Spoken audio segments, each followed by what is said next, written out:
Ladies and gentlemen, welcome to Panel 2, Measuring What Counts, Educating the Whole Child. Please welcome 2019 NASSP National Principal of the Year from River Bluff High School, Dr. Lucas Clamp.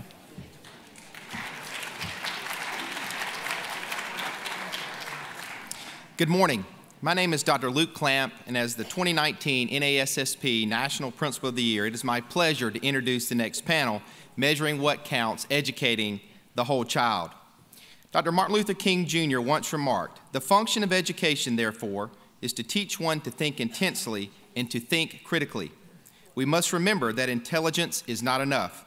Intelligence plus character, that is the goal of true education."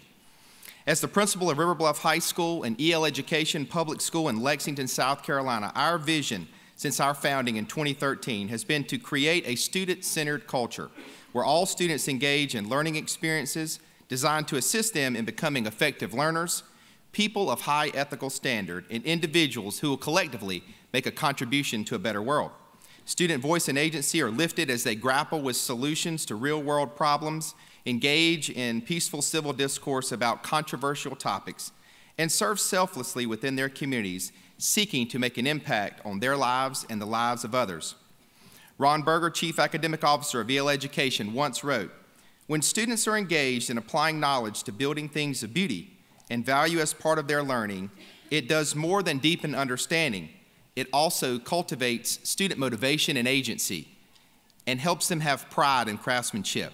When a student completes her education and enters the working world, she will be judged for the rest of her life, not by test scores, but rather the quality of her character and the quality of her work." With the recent findings of the National Commission on Social and Emotional and Academic Development in 2019, the report From a Nation at Risk to a Nation at Hope, this panel explores the conditions of learning and the outcomes of learning. As we assess the changing demands of the world and our economy calls for different measures of success, this panel will re-envision how to serve our children and empower them with collaborative competencies needed to compete and thrive in a new economy. To explore this topic even further, it is my pleasure to introduce the leaders who engage in unpacking this subject. Our moderator, Ms. Alyson Klein from Education Week, will connect with our panelists, Dr. Linda Darling Hammond, President and CEO, Learning Policy Institute, Dr. Chester E. Finn Jr., Distinguished Senior Fellow and President Emeritus, Thomas B. Fordham Institute and Senior Fellow, Hoover Institution at Stanford University, former Assistant Secretary of Education, Secretary Pedro Rivera, Pennsylvania Department of Education, and Mr. Marc Sternberg, K-12 Education Program Director, the Walton Family Foundation. Please join me now in welcoming this distinguished panel to our stage. Thank you for joining us. As you just heard, my name is Alyson Klein, and I'm a reporter for Education Week and the co-author of the Politics K-12 blog. Over the past decade, there's been a ton of interest from school districts in moving beyond academics to support what has come to be thought of as the whole child by addressing school climate, safety, pre-kindergarten, mental health, social and emotional learning, and more. So is this as easy as providing students with reading and math? Is it a necessary part of a school's mission or just a nice to have? And how do we know if schools are successfully educating the whole child anyway? It's kind of a tough thing to test for. With us to unpack these issues, we have a great panel who you've already met. Thank you all for joining us, and I'll dive right into questions. Educating the whole child has become one of those buzzwords in education that can mean different things to different people. What does it mean to you? And do you think parents and teachers have a good understanding of it? Absolutely. I know, I guess out in the open or, nationally, educating the whole child or holistic education is becoming the new buzzword. But as a former teacher and administrator, is nothing new for educators. Every day we walked into the classroom, we identified the needs of our students, and we understood that before engaging in rigorous academic course offerings, we had to meet them where they were and provide opportunities, for them to be successful. As a teacher, there are times where I've fed students. There are times that I've provided clothing for students. There are times I, work to engage in transportation. And that just progressed through my opportunity to lead through the education system. So for us, which is great, nationally, there's a new narrative around how to support that learning. But let me be really clear. Teachers have been providing support like this for students probably since the beginning of the education system. So I will just piggyback on that and say that I think that part of the understanding of whole child is that you have to attend to all of these things in order for kids to learn. So it's not sort of in contradiction to the academics, but really in service of. But we have a lot of new neuroscience evidence too that that learning is social and emotionally connected in very, very tight ways. If you are in an emotionally positive space when you come into the classroom, you feel good about the teacher, you feel safe in the classroom, the task is interesting and engaging, you actually learn more and more effectively than if you have negative emotional baggage that you're either bringing in or experiencing there. If you're afraid of being bullied or stereotype threat, that you're being stigmatized by virtue of one of your traits, you actually learn less in a negative emotional state than in a positive one. And the distractions that take up part of the brain when you have anxieties of various kinds, get in the way of learning. So it is recognizing that the whole child matters, that is the social, emotional, the physical, the moral and ethical and character development, as well as the academic development, and that they actually are interactive and they serve each other. Yeah, I don't know that I have much to add. I mean, I think this is the right. Checker will add something. And I say, as a funder, as a former, high school principal, as a father, these things. The question's been answered. I think the question really is, because the answer is so clear, how do we learn how to measure these things? How do we do that in a way that Pedro can manage a state system of schools, and how do we do it in a way that a principal can manage instruction, so that these things work together? And that's some hard work that I think we'll get into in the next half hour. Well, given where we're sitting, before we say anything else, we ought to note that Ronald Reagan was probably as good at social emotional everything as any public official that any of us have ever seen in action. Would that some of today's prominent public officials were as good at social emotional as that example set, I think. So nobody wants a half child. Everybody wants a whole child. I don't want a half grandchild either, by the way. And as a parent and grandparent, as Marc just said, of course we work on this with our own kids. Great schools and great teachers, as you all said, have always done this.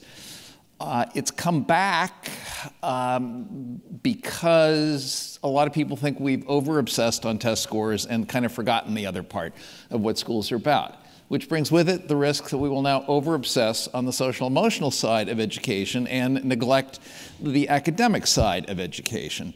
And I think there is a risk here. The social-emotional health is probably a precondition for academic achievement, but academic achievement is not a precondition for social-emotional health. In other words, you can be socially, emotionally very healthy and not know how to multiply 7 times 12. Keep it in mind. Let's not settle for social emotional health. Let's keep the academic connection vivid in our minds and in our schools. So speaking of Reagan, this concept of the whole child, or something like it, was around back in the 80s when he was president. I think then it was called opportunity to learn. I don't think they had the whole child phrase, but maybe someone here can correct me on what they called it then. So what have we actually learned about educating the whole child over the last 30 or 40 years? Do we know something now that we didn't know then? I agree with what Linda shared. Now there's actually neurological science that supports the learning. We've now been able to engage in both the social sciences and really research that supports the need to think holistically around how we serve and provide equitable resources to students. But I also want to piggyback off of something that was shared. None of this should ever be at the expense of or in place of rigorous instruction. I mean, at the center of all things education, if we're going to break the cycle of poverty, if we're going to ensure we're preparing the next generation workforce, if we're going to as we look to really invest in education, that all has to be grounded and centered around rigorous course offerings and rigorous instruction in the classroom. Everything else should be in support of ensuring our kids are improving, academically, and we're supporting that as such. Bravo. But there have been earlier movements toward pushing social-emotional side of education that have neglected that, and some of them were shown not to have much research support under them. I mean, there was the famous sort of self-esteem fad in California, actually, a couple decades ago, which turned out to be based on nothing much. And indeed, it turned out in some ways to be a fraud. Linda's correct that there's a lot of neuroscience now that we didn't have then. And there's a lot of sort of solid research underpinnings for the value of social-emotional part of education as a support for the academic part of education. But if you just go social-emotional, you can turn out to be a fad. So the question of what more do we know than we knew then, I will actually say that this sort of whole child concept in social emotional learning goes back, much before the 1980s. I know you're young. Early 1900s, I wasn't around then, I'll just specify. But I read about it. John Dewey was working on these things, Maria Montessori. I mean, you can go back in history, Jean-Jacques Rousseau. So there are lots of observations that people have made about kids and learning that have helped us think about this. But I will say there's some things that we are learning that we didn't know before, and some of it is the research that's undergirding it, and some of it is very important for academic progress. So for example, there have been folks who have looked at 5 areas of social emotional learning as it's often characterized. One is learning to recognize and control your emotions, which allows you to focus attention and continue to work even when you're experiencing different feelings. And that's there's a huge body of research now about both how to do that and even techniques like mindfulness that are being used in some schools that are found both to support neural development and also support academic performance. Executive function is what you need to get through life and through every day. How do you organize things and how do you keep doing things? And when you run into a barrier, how do you reorganize yourself and then be resilient and keep going? We know a lot more about how to help people develop executive function, and we also know how to help them accomplish through academic work a growth mindset about putting forth more effort. So if you're in a classroom and you use pedagogies like revision, you do your essay and you get feedback on your rubric and then you revise it, you're actually helping kids develop a growth mindset that says, yes, if I put forth more effort with guidance, I will do better, and therefore I can overcome momentary obstacles. There are a number of programs that have been designed to teach kids skills of interacting with one another and not bullying and not being bullied and all of those kinds of things, as well as developing these sort of emotional capacities internally.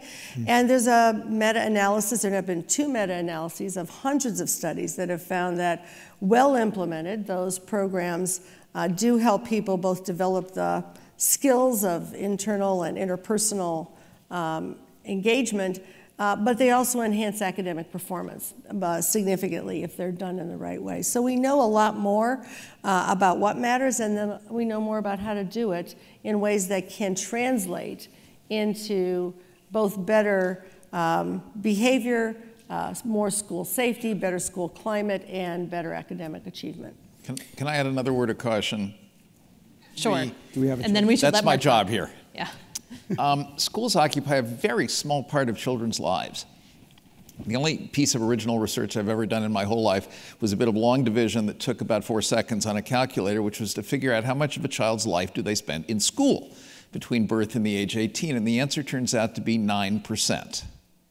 9%. You can work it out yourself. The 91% includes sleeping time, so yes.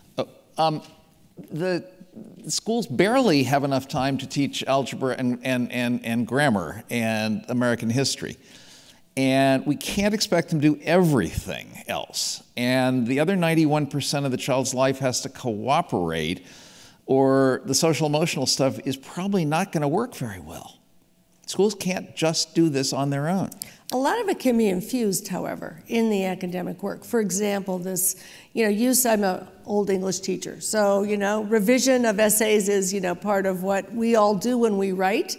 You can organize the way you teach that such that you're teaching certain social emotional skills about, that result in a growth mindset, that help kids with perseverance and resilience and, sure. And a variety of critical thinking skills. So it can be infused rather than taking up some of the 91%. Here's what I'd say, and I'm not sure if I'm mediating this. You're a mediating structure. Middle, so well, I am in the middle. It's a good position for you to be in. We need for Linda to be right. And I think you would agree. Because, Alyson, you asked, what's changed in the last 20 years, 30 years? One thing that has changed, I think, and this is a bit of a political analysis, is that parents want to know. I mean, parents are, every research, every data point I've seen, all of the polling suggests that parents are wildly devoted to knowing what the tests tell them, and they want to know more. They want to know, is a school helping their child develop character? In fact, the millennial parent wants more measurement. So we need for Linda to be right. And I would say we need to know how to measure these things. We need to know how to measure growth and movement and the ability of a school to actually develop these things in the 9%. We actually don't have a choice. And I, at the risk of being hyperbolic, I would say if we can't do these things in an integrated fashion and learn how to measure with rigor without replacing the rigorous measures we have, then we risk losing those very measures. So I'm not sure if I'm inflaming or mediating, but I appreciate you wanting me to be right. But I also want to just add to the question about how do you do this and how does it not detract from academics and so on, and how does it add, that one of the things we're realizing is that the skills that people need in the workforce really require the ability to organize yourself, the ability to figure out how to do things in the right order, and how to manage executive function. It was sort of the scientific term for it, self-regulation, et cetera.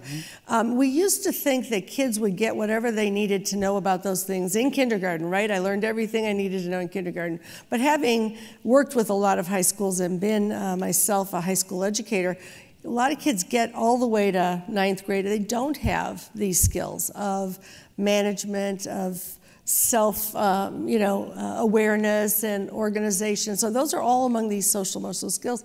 They do have to be explicitly taught if we expect people to get out and be effective members of the workforce. And that's what we hear from the business community. The Social Emotional Academic Development Commission, which I co-chaired with Tim Shriver, who's the head of the Special Olympics, and ultimately with Jorge Benitez, who is a business person, really heard a lot from the business community about the need for these skills and the fact that a lot of people don't develop them unless we know they get certain kinds of support and assistance. And that doesn't have to take a lot of time. It takes awareness and focus on the part of educators that if somebody's not exhibiting these skills, whether it's interpersonal collaboration or whether it's executive function, that it is the job of educators to help them develop those skills. But it's also the job of the rest of life. It's the job of extracurricular activities. It's the job of the coach. It's the job of the preacher. It's the job of the scoutmaster, and on and on. And of course, the more we let those things degrade in our society, the more we turn to schools as if they can kind of compensate. And that's where it gets risky. And then we expect ultimately the algebra teacher to do what once upon a time we thought the scoutmaster was going to take care of. And that's going to eventually erode academics unless we're awfully careful. I think it's a great example of what we saw in Tacoma, Washington, where the whole city has wrapped around this agenda when this commission went to visit. Yeah. And so the recreational organizations, the community-based organizations, Boys and Girls Clubs, Scouts, et cetera, with a common conception of child development, working together to be sure that the supports and the opportunities to learn are there. So that's a great And I do think that's an area, if I can share quickly, that the chief state school officers have been actively engaged in. So a great plug. We understand that you have to create a community of supports in order to provide strong academic, instruction in all schools to all children of all students of all ages. And, I think that's where the mind shift change is especially important, because, we have an academic system that's growing to meet the needs of students, and I have to make sure to always say, and be equitable in nature, because, it's not doing the same thing for every kid. It's providing the resources to the students that need it the most at the time and in the manner by which they need it.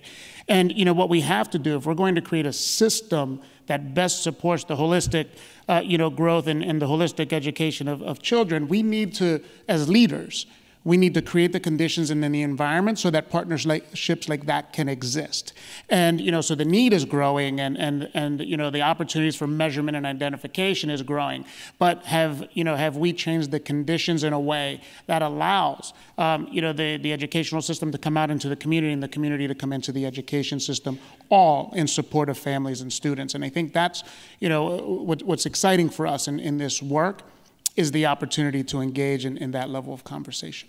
Thank you. So Linda, you teed this up a bit. I know many of you on stage are former teachers. I think at least 3 of you, right? Okay. Teachers sometimes feel frustrated that they're being asked to take on more and more, really without receiving meaningful support. And I'm wondering how you think, and I love your example of Tacoma, schools, districts, and states can ensure that doesn't happen with social and emotional learning, that this isn't just one more add-on for educators, both teachers and principals. Marc should speak to this partly because he spends a lot of time with charter schools, and some of the best of the charter schools have really expanded their purview of the kid's life into more time and starting younger and going even beyond high school to stick by these young people so that they can actually do more as schools. There are all sorts of other valuable community-wide operations, like Linda, like you were both just describing, and communities and schools programs, and schools and communities programs, and wraparound programs, and things like that. I think it does take not just a holistic approach to kids, but a holistic approach to the social emotional stuff, so that it doesn't fall on the algebra teacher saying it's my job to do all that too. Well, and part of it is the skills that teachers have to do the things they would be doing anyway in ways that support social and emotional learning, rather than in ways that... So how many here have ever been involved in group work that was awful? Maybe we're doing it now. We could be. But, the Fortune 500 companies in 1970, the top 3 skills they wanted were reading, writing, and arithmetic. At the turn of the century, the top 3 skills from Fortune 500 companies were the ability to be interpersonally skilled, to communicate well, and to be able to collaborate. So we have to teach collaboration, and almost every teacher uses group work, or many, many teachers use group work in some way or another. Part of what we need to do, both in pre-service preparation and then beyond that, is give them the tools to do it well. It can be organized in a way that's highly effective, that allows not one kid to do all the work and other kids to sort of say, I can't even get my voice in, and so on. And that develops social and emotional skills. So sometimes it's just a question of doing things well rather than poorly, that you would be doing anyway, and giving teachers the knowledge and the skills and the tools to be able to do I think this is right, and Checker, I think we're doing great. So. There's always a cheerleader. Right? Every group needs a cheerleader. I think this is right. I think this is a false choice. Like the educator, and not the hero educator, not like the 1 in a million teacher, the teacher in a charter school, the teacher in a traditional non-charter school, does not view this as one or the other, but if properly supported. And if given the tools to do it well, knows how or can figure out how in a community of other educators to do both. I think what the teacher wants more than anything, and Pedro, maybe you'll add to this, is to know what they're being held accountable for and to be given the tools to measure progress. And I'm ringing this bell again. We there's kind of a sort of a violent agreement here that these things matter. Our ability to measure them at scale and to show progress on them has not caught up with the enthusiasm. And to measure them in a way that does not disrupt other measures, but complements other measures. And I think the educator, to succeed, needs to know, how am I doing? How are my students doing? What is working? What is not working? How do I change my behavior in a data-driven way? So, with those tools, this, I think, Pedro, is a false choice. No, I think you're absolutely right, Mark. I think, well, one, it's a basic human need, right? Know what you want from me. What do you hope that I accomplish in my, both in professional and in personal life? And when you think of specifically this scenario, it's understanding that the demands on teachers, administrators in the education system, continues to compound. I wanted to say evolve, but it just continues to we add on it. And, at the same time, the system by which they work, in many cases has become less flexible, one, because of what's measured, and then, and also because of, the continued identification of more and more needs of students and communities. I do think, and I don't want too much time to pass before I share this, because, I've been in my current position as a secretary for a little over 4 years now. And having been, really fortunate to have served in, from the classroom up through the school district, I am now in a position, and I'm now in a position to share with everyone in the room and everyone, my colleagues here up on stage, that we have an opportunity to work not only, across the political spectrum, but an opportunity to work across agencies to allow everyone to fulfill their core values as it relates to students, our communities, and the future, while creating a better environment for students to learn in schools. And I'll be specific. I had an opportunity over the course of this week to share with 3 of my fellow cabinet members in Pennsylvania. Department of Human Services Secretary, the Secretary of Labor and Industry, and the Secretary of the Department of Corrections. And, something as simple as working with the Department of Human Services to provide mental health services in schools. Now, for us, it's kind of obvious, right? If I can support kids in schools around their mental health, service needs, that makes sense. But those same mental health service providers can work with the school community how to create environments that we just shared that are, accepting and allowing for students to find themselves engage, in executive functioning, efficacy skills, and the like. But also, for the Department of Human Services, they share is great. It allows us to serve our clientele in a place that, they always are, right? Where they spend, a vast majority of time, and, fulfill our core mission as part of that with labor and industry. Engaging those next generation workforce skills, whether towards an industry certificate attainment, 2-year degree, 4-year degree attainment, building the foundational skills in partnership with the local education institution allows us to think differently around, how students are going to engage in their communities, well beyond high school into their post-secondary options. And so, I know we're discussing specifically the skills, but, I can't, walk off the stage without challenging everyone to think about the opportunities to leverage already existing resources, allow them to fulfill their core values and why they exist, in support to everything that we're discussing now. And I have to say this again, this will allow the teacher in the classroom to be focused on teaching and learning, which at the end of the day is what we should be focusing on, and everything else should be in support of ensuring that kid is, I like to say, is better the day they leave us than they were the day they started. Thank you. So I want to get back to something that Mark has teed up a couple times during this conversation, which is measurement. There are a lot of concerns, right, about measuring students' growth in social and emotional skills. Is there really any way reliably to track progress on this? And can you track progress on something like school climate? There are a lot of people working on that question, and some of you may know the core districts in California, which are the big urban districts, had created their own accountability system with multiple measures as the state was doing its thing and the feds were doing their own thing that included some social and emotional measures. They have done that both through student self-reports about their own views of their, feelings and ways of being in the world. And there's controversy around that. Is that really valid? Are there reference problems where, depending on what your expectations are, you would self-evaluate differently. They've done things with teachers doing observational scales and but that's also very cumbersome and burdensome.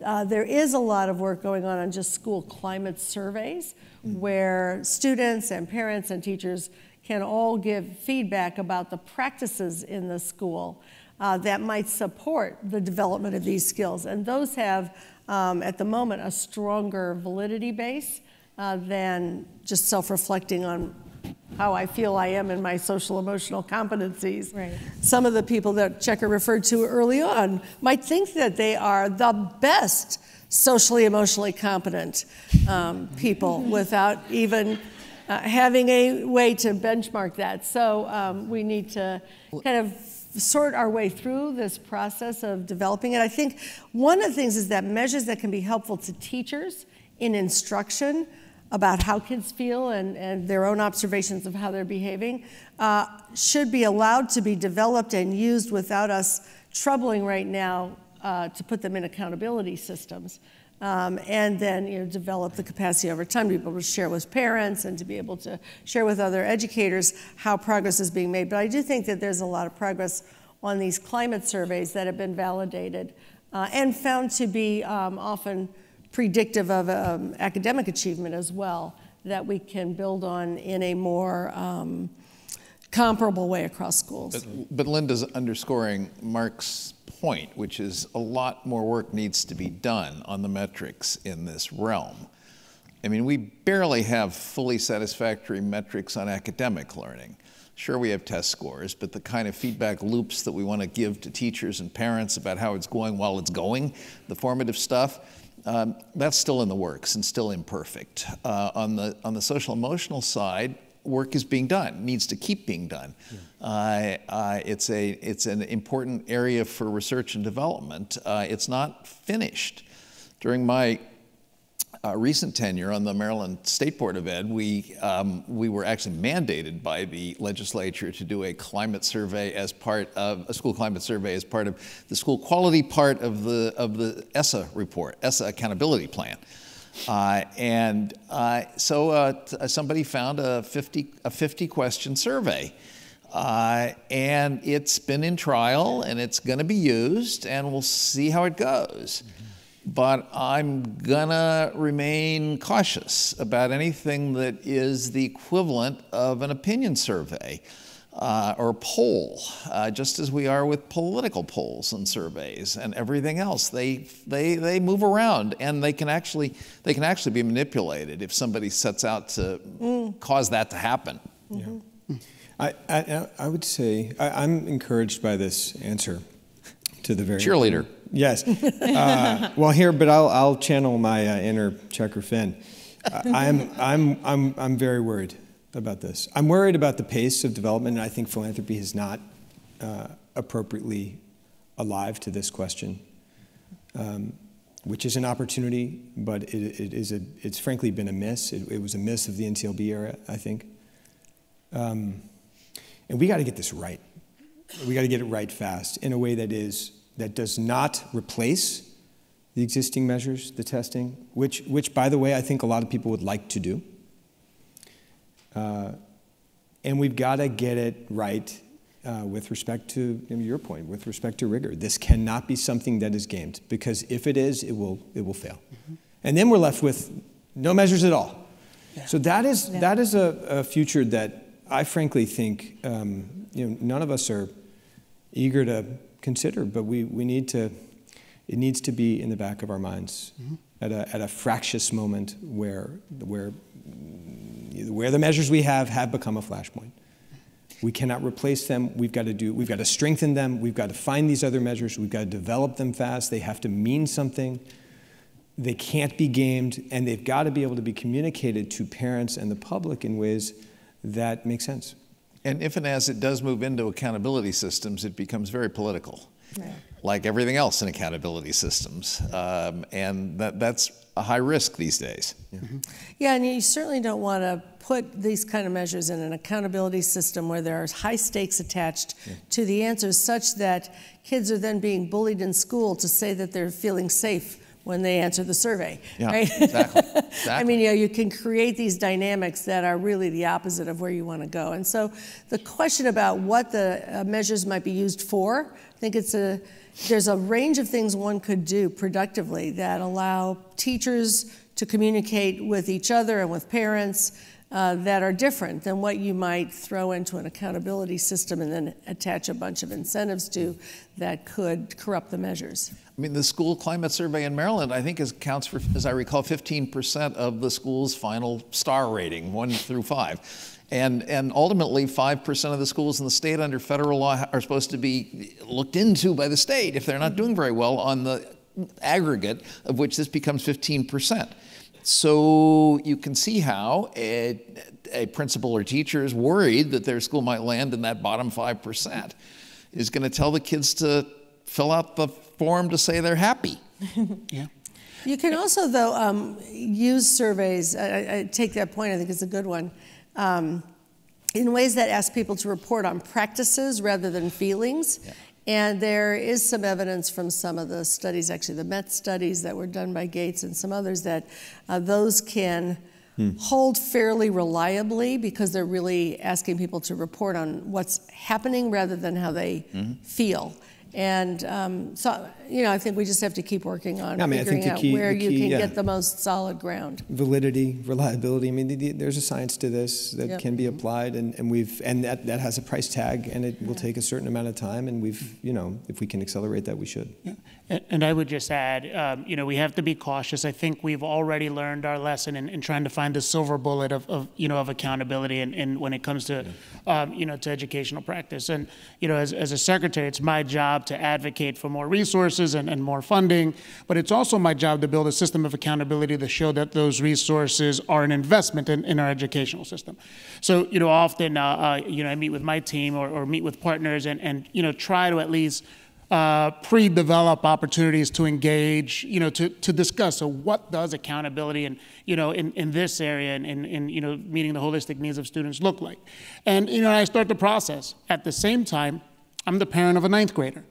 And I realize everything I just finished discussing at work and with all of my partners, I get home and he debunks everything I thought I knew about about building a system of accountability. So we have to remember the folks that we're serving are people, and they're young people, and the indicators and the conditions that that they engage in and work in each and every day are as dynamic as the lives that we live as adults. And so there's no one silver bullet.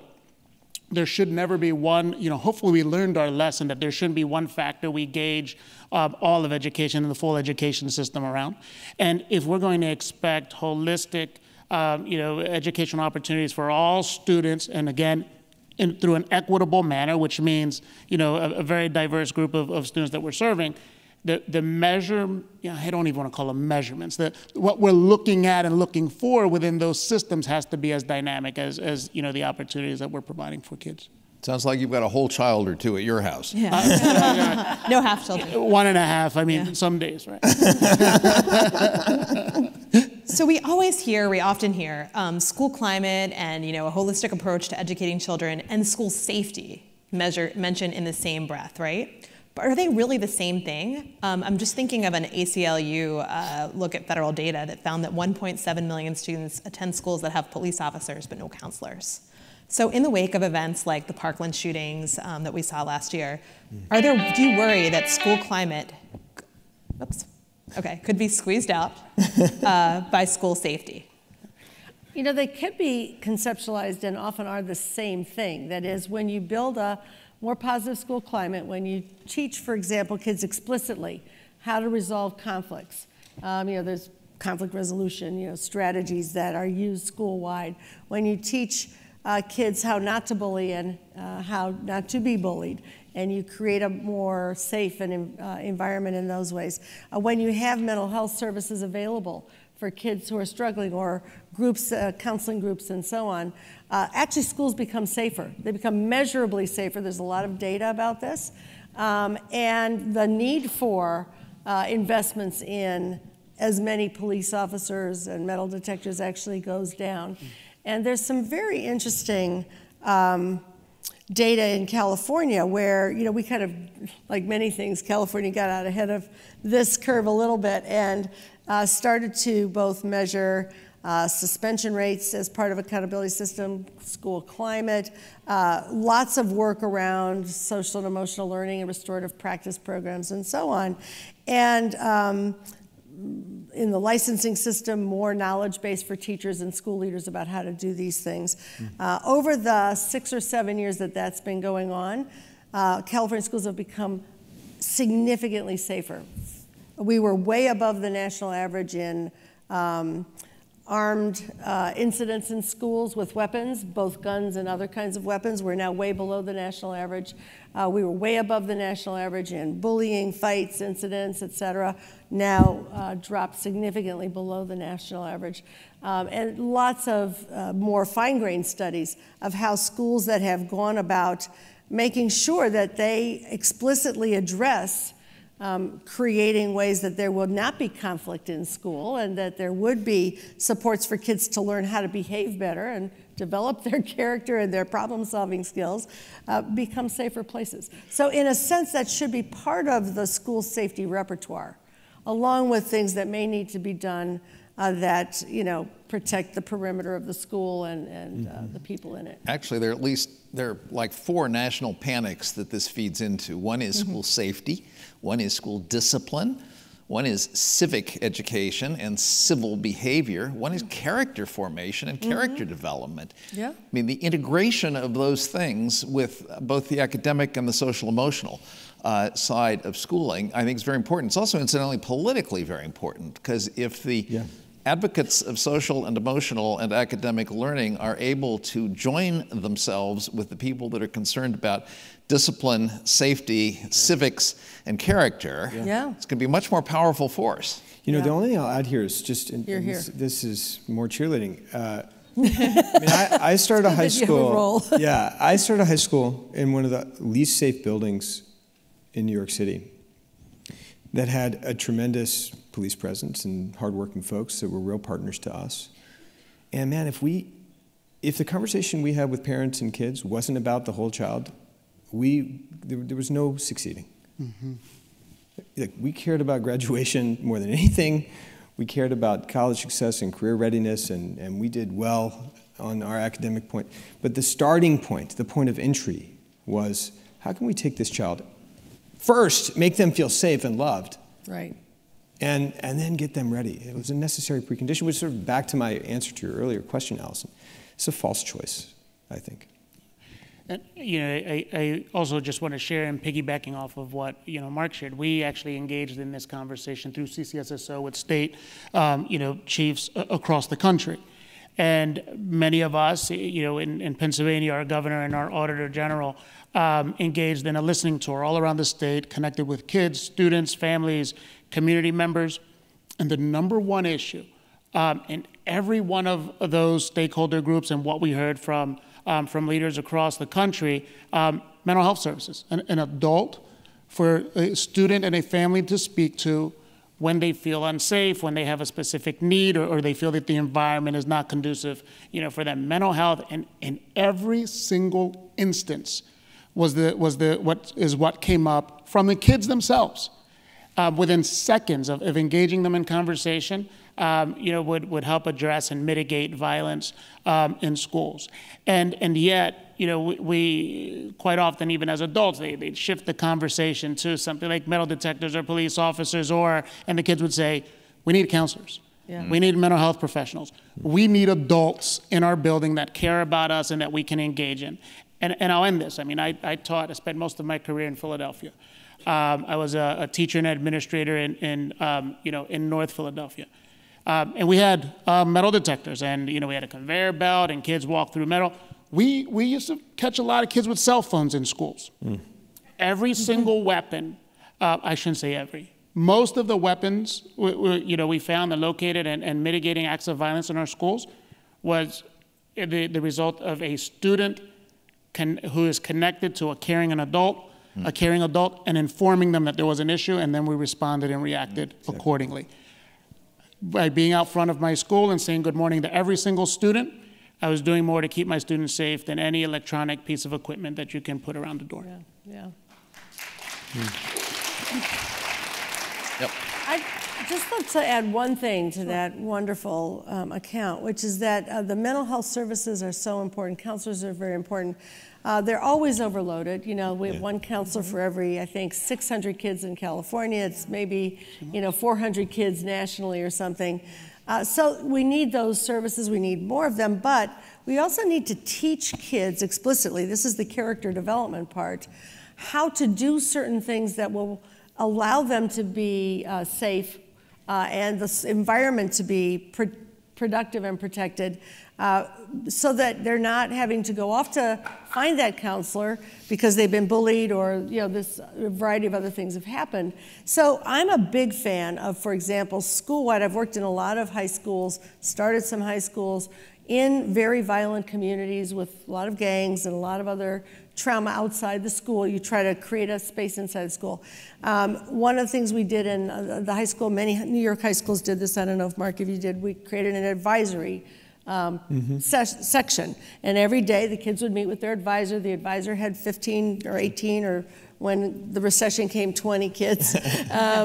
For the whole 4 years of high school, they would check in on them academically, but they would explicitly teach various social emotional skills. Conflict resolution being one of them. If you teach everyone in the school, including the adults, a common way of resolving disagreements or conflicts or understanding respect and ways to achieve it, and you do that school-wide, then you're reducing the need for individual kids to have bad experiences that then require additional outside support. So we need to do some things school-wide that just create the setting in which everyone can function productively and in a safe way, and with skills that they're going to use throughout life for themselves and for the ways they interact with others. When you've done that, you've actually saved a lot of time for academics, because you don't have fights in the classroom, you don't have people, behaving badly with each other. All right. I think we have time for one question from the audience, but probably just one. I think right there, you had your hand up first. Aloha, Christina Kishimoto from the state of Hawaii, Chief of Education. If we go to the question, how do we measure what we truly value in learning? And we think about the conversation started with A Nation at Risk, and then we started with a session this morning around how do we provide access to knowledge in a very different way. And then we went into this conversation about social-emotional learning. It sounds like a layering of measures on top of measures that still don't work. ESSA provided the opportunity to think about accountability in a different way, but measuring something like chronic absenteeism is not innovative or different, right? But we talked about it as if it's something new that we're doing. We're still not doing anything new and different. How do we create an accountability system that it responds towards powerful school design that truly engages kids and get away from this conversation about social-emotional learning also as if it's different and new, because it's not, and really look at, do we need a 4-year high school? Do kids have to go into a building to learn? Can we infuse multilingualism and culture in a real way so that we learn how to truly collaborate and work with one another? How do we really change the policy structure so that we can have the conversation around what really matters in education in terms of engaging our young people instead of trying to layer on to an old accountability system with something that looks the same? Thank you. Great question. Well said. I think great question. I think what we need to do is, I think the panel needs to take a field trip to Hawaii next December. Next December. Maybe spend a month or so. Linda, you want to? I thought you were going to answer the. Well, Yeah. yeah, no. I mean, I have a reaction, not an answer, which is kind of yes. Now, I appreciate the boldness of the question, and I almost think you're answering your own question. Yeah. I can tell you what I think philanthropy needs to do, and then I'll let the experts, really answer the question. I think philanthropy needs to embrace risk. I think that if the ESSA era ends, or frankly, if we get too much further into the ESSA era, and we are not doing exactly what you're talking about, which is truly rethinking, and not calling LTAs, sort of a credible measure, long-term absences, but thinking about, hey, what are the other measures out there, and what are the models that are going to deliver something, and not being afraid of a genuine disruption of a system that is inherently inequitable, then what comes after ESSA will be much worse than we can imagine. Yeah. I want to be a cheerleader for Marc really quick on this one, since he's been so kind to us the whole time. I think it partly goes back to your first response, and that was around establishing a goal. What would it look like if nationally, at the federal level, we established an education goal that was based, aligned to what the workforce readiness skills of the future are, as opposed to trying to continue to look for a single measure to identify whether or not your schools are a success or a failure. So why not start to have a national conversation around what is our educational goal beyond standardized tests, assessment, or a single measure, and thinking more holistically as a goal around the education of kids? It doesn't have to be national. States have a whole lot of authority. In fact, it shouldn't be national. Agreed. It has to be state. You're a chief. She's chairman of a state board. I was on a state board. She's a chief. Yeah. Marc influences all the states. Right. And a lot could be done if a state could break through its own constraints. In fact, it has to start there, and we're starting to see this. I mean, Linda, you know more than I. Louisiana, New Hampshire, California is starting to rethink. You've got. I think Checker's point is you've got more agency to answer this question than any of us. You too, and that and frankly, it's a. And then get an ESSA waiver for your state, so that you don't feel constrained that way. Yeah, and a part of the answer is going to be that accountability doesn't.